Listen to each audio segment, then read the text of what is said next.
बीच एक और बड़ी खबर आपकी टीवी स्क्रीन पर। भारतीय सेना को खुली छूट। सूत्रों के हवाले से सीमा पर कार्रवाई के लिए भारतीय सेना को खुली छूट दे दी गई है। चीन के खिलाफ एक्शन में है सेना, यानी कि पूरी तरीके से एक्शन मोड में आ चुकी है।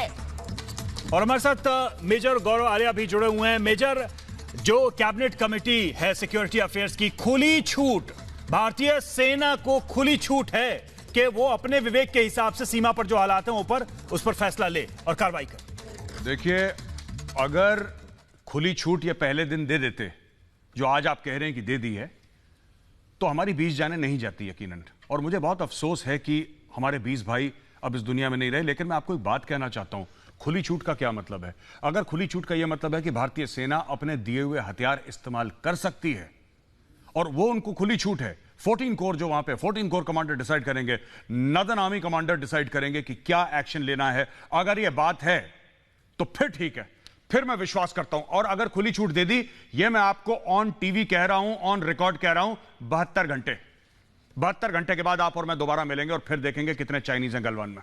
72 घंटे। लेकिन ये जो फैसला है, इससे कम से कम एक सीधा और कड़ा संदेश तो मिल रहा है कि भारत सरकार या भारत की जो रक्षा विशेषज्ञ हैं, रक्षा मंत्री हैं, वो किस दिशा में सोच रहे हैं। इससे एक इंडिकेशन तो साफ दिखाई दे रहा है किस दिशा में जा रहा है। जी, इंडिकेशन बिल्कुल क्लियर है।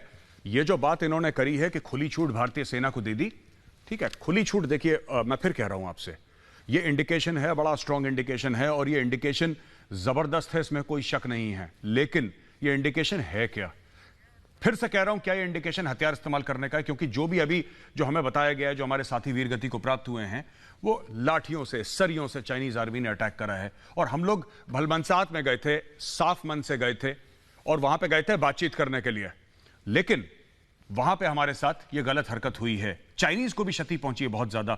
वो लोग क्योंकि कॉम्युनिस्ट स्टेट है, बताती नहीं कि क्या है क्या नहीं है, कितने लोग उनके हताहत हुए, कितने लोग मरे। वो तो हम लोगों ने इंटरसेप्शन पकड़ा है। फिर अमेरिकन ने भी कुछ बोला है कि करीब 35 तो उनको भी पता है। तो 6-7 की गिनती का हम में और अमेरिकन में फर्क है, वो पता लग जाएगा अभी 24 घंटे के अंदर। लेकिन मेरा ये कहना है कि अगर खुली छूट दी है तो फिर खुली छूट, पूरी खुली छूट होनी चाहिए। ऐश्वर्या कपूर हैं हमारे एडिटर, हमारे साथ। हम ऐश्वर्या कपूर का रुख करते हैं। ऐश्वर्या, ये जो बात चल रही है कि खुली छूट, साउथ ब्लॉक में अभी एक अहम बैठक शुरू हो चुकी है जिसमें सीडीएस शामिल हैं, जिसमें कि हमारे डिफेंस मिनिस्टर शामिल हैं और उसमें आर्मी चीफ, एयर चीफ और नेवी चीफ की भी बात लोग कह रहे हैं। आपको क्या लगता है वहां पर क्या बातें इस वक्त हो रही होंगी ऐश्वर्या? मेजर, मैं आपको बता दूं, ये एक बहुत ही इंपॉर्टेंट मीटिंग है जिसके अंदर राजनाथ सिंह इसको चेयर कर रहे हैं। जैसा आपने कहा, all the 3 chiefs and the CDS, वो सब इस बैठक में मौजूद हैं। इससे ठीक पहले डिफेंस मिनिस्टर और फिर एक्सटर्नल अफेयर्स मिनिस्टर की बात हुई है। और इस मीटिंग से पहले हमको ये भी बता दिया गया है कि रिटन ऑर्डर्स दे दिए गए हैं आर्मी को। We are being clearly told, major, you are an army officer, आपको पता है वो कैसे होता है पूरी प्रक्रिया, that they are free to act. The army needs to appropriately respond to any act of aggression. Army needs to appropriately respond back to any act of aggression of the Chinese along the LAC, and to be very specific, वो जो Ladakh sector है उसके अंदर clearly बोल दिया गया है, जो आप डीम फिट समझें, जो आपको ठीक लगे, आप वैसे रिस्पॉन्ड करें।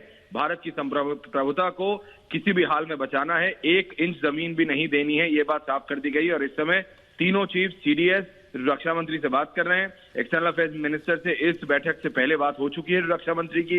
इसके बाद रक्षा मंत्री सीधा 7 LKM जाके प्रधानमंत्री को दोबारा ब्रीफ करेंगे, minute to minute, second to second update का। इसके बाद जी मेजर।